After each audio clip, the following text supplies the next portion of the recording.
kugukunda nose gukora neza nzabe inahemuka. Bavandimwe nimuhumure twongere ukwemera dufashijwe n'amasomo yo kuri wa gatanu tariki 15 Mutarama 2020. Isomo rya mbere ni yo mu ibaruwa yandikiwe Abahebureyi umutwe wa 4 umurongo wa 1 kugeza ku wa 5 n'uwa 11.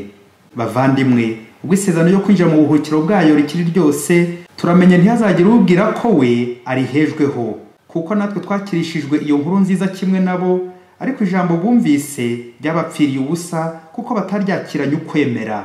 Naho twebwe abemera tuzinjira koko muri ubwo buruhukiro, aribwo Imana yabatangarijeho iti narahije uburakari bwanjye ko batazinjira mu buruhukiro bwanjye. Ntawe ushidikanya ko Imana yujuje ibikorwa byayo byose kuva isi kiremwa, nk'uko hari aho bavuga iby'umunsi wa 7 ngo nuko kuri uwo munsi wa 7 Imana iruhuka umurimo yari imaze gukora. Hanyuma kandi nk'uko bimaze kuvugwa ngo ntibazinjira mu buruhukiro bwanjye.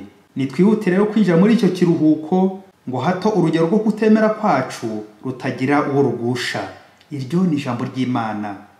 Zaburi ya 78. Titukibagirwe na rimwe ibikorwa by'Uhoraho. Amagambo mu Ivanjili ntagatifu Yesu Kristo uko yanditswe na Matayo umutwe wa 2 umurongo wa 1 kugeza ku 12. Muri icyo gihe Yesu asubira i Kafarinawumu, bamenya ko ari muhira.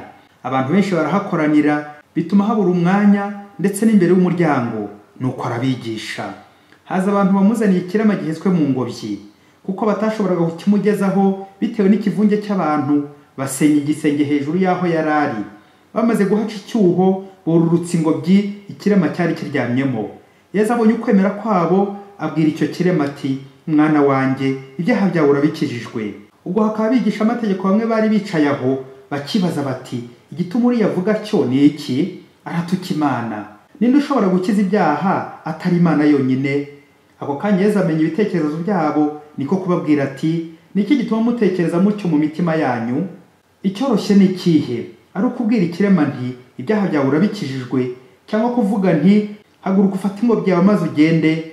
None rero kugira ngo umenye ko umwana w'umuntu afite ububasha ku isi bwo gukiza ibyaha, abwira ikirema ati ndabikubwiye, haguruka ufate ingobyi yawe witahire.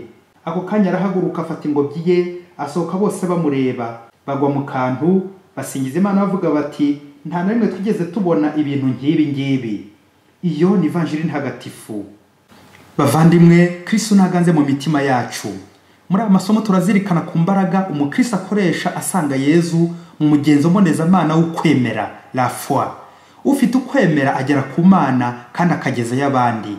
Mu buzima busanzwe habamo imashini zisanzwe zikoreshwa n'imbaraga z'abantu, les machines simples nk'ingorofani. Umuntu akaba yakwiyuha icyuya ayisunika ngo ashobore gutwaramo imizigo ari gushakisha amarongo. Habaho kandi n'izindi mashini zikoreshwa na moteri, ku buryo zidafite moteri ntizakwibeshya ngo zihaguruke, nk'imodoka, indege, ibyombo n'izindi nyinshi. Ari izo mbaraga z'abantu, ari iyo moteri, byombi bifite akamaro ko guhagurutsa, gusunika, gutwara. Twabigenya n'umukristo ukoresha ukwemera ngo agere ku Mana.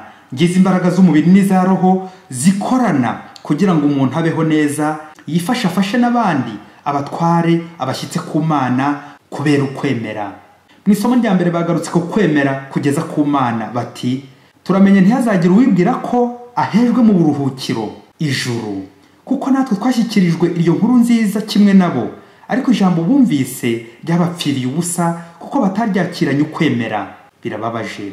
Bavandimwe, ukwemera niryo shingiro ry'ibyo twizera. Baca umugani mu Kinyarwanda ngo amashyi mato y'umwana amwimisha impengeri. Burya uzi bike wemera bike.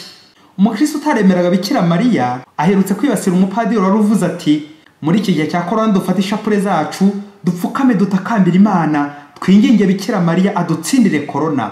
Uyu mukristo kugira ngo arangamire ubuvunyi bwa Bikira Mariya ahubwo yongera kugaruka kuri bwa buyobe ngo no gusenga Bikira Mariya ngo hajemo kurengera. Padiri ati wa mukristo we humura, kuba utaramenya Bikira Mariya utaramenya uruhare mu gukiza abantu, urugendo rw'ukwemera rwacyakomeje. Umuntu arangiza kwemera maze kubona neza ibyo yizeraga. Rero kuba hari bimwe by'Imana utaremera, komeza urugendo muvandimwe, ntucike intege, kuko ukwemera ni impano y'Imana. Imana igenda iduhishurira buri munsi uko tuyegereza abandi. Amen. Umuntu utwara bamwita umuyobozi, umutware. Niya mvugo igira iti dukunda abatware ariko bakadutwara neza. Burya gutwara abandi bisaba agashashi k'ukwemera. Birumvikana ko atarimo wabayobya. Mu ivanjiri y'uyu munsi harimo ingero ebyiri z'abatware. Harimo abatwaye umurwayi ku ngobyi bakamushyitsa kuri Yezu kubera ukwemera. Ariko hari n'abandi batware bitwaye nabi, n'abigisha amategeko bari gupinga Yezu bakamuhinyura, bivumbuye kubera ineza ya Nyagasani yagiriye umuvandimwe. Babuze ukwemera. Burya udafite ukwemera yitwa umuhakanyi. Umuhanga ati iyo utayobora urayobya. Muri iyi vanjiri hari abantu umutima mwiza baje batwaye ikirema, babuze aho banyura kubera ikivunge, inzitizi, abafarizayi. Kubera ishyaka no kwemera bemeye gusenya igisenge mpaka bageze kuri Yezu.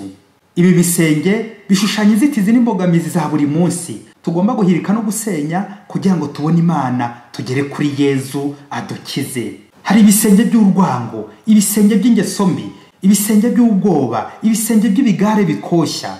Muvandimwe, abantu bashobora gukuzitira bakagutesha ukwemera, bakagushora mu ngeso mbi, ariko umunsi umwe uzagira utya ubigobotore wigerere kuri Yezu, usenye ibikuta bigukingiriza, bya bindi bita kwigererayo. Aba bantu batwaye ingobyi turabashima ko batunganyije umurimo wabo wo gutwara bakageza ikirema kuri Yezu. None Yezu aramukijije, akize muri uku kwemera kw'abamutwaye. Yezu ati fata ingobyi yawe witahire. Ni nk'abana babatirizwa mu kwemera kw'ababyeyi babo. Twese turi abana ku Mana, hagomba rero abandi baduheka ngo tugere ku Mana. Ukumva urinzwe n'Imana, ukemera ko naho wagwa uza kugwa mu biganza by'Imana. Umunsi umwe umwana wumviraga ariko watinyaga cyane mu ijoro, agatinya imbwa n'abazimu. Ubwo yagendaga nijoro akabona ibiti cyangwa ibishyitsi, akiruka avuza induru ngo biramuriye ngo nabazimu. Nuko umunsi umwe nijoro bagiye kuburara kubera kubura amazi yo guteka, nyina mutuma amazi ku mugezi nijoro. Umwana abanza gutinya. Nyina aramubwira ati mwana wanjye genda ujya kuvoma, ndahagarara mu nzira nkurebera, nta kiza kugukoraho. Ikindi kandi gisumbijeho, papa wawe ari ku irondo hafi y'umugezi. Umwana arumvira agenda yihuta ajya kuvoma. Ahindukiye aza yishimye ari guseka cyane, abwira nyina ati mama, nsanze ku mugezi nta muzimu n'umwe uhari, nta n'imbwa iharangwa, haratuje cyane, nta gakopfora. Burya papa azi gucunga. Noneho ndabibonye neza, iyo ari papa uri ku izamu nta mbwa ihakinira. Ni koko babyeyi, iyo ufite ukwemera urakira. Ukwemera gutuma ushiruka ubute n'ubwoba, ukagira icyizere mu Mana. Ni koko iyo papa ari uri ku izamu nta mbwa ihakinira. Iyo Imana ari ikurinze ntawaguhangara, ntawagucokoza, ntacyo waba Imana iri ku burinzi. Natwe uyu munsi amasomo twongerera ukwemera, dushira ubwoba, dutwara abandi bakire. Gutwara abandi ku ngobyi ni ukubatabara, ukabaha icyo kurya, icyo kunywa n'icyo bambara, ukabafasha, ukabasura, ukabatabariza nk'uko umurwaza atabariza umurwayi, nk'uko umukristo umuryango remezo atabariza umurwayi amasakaramentu.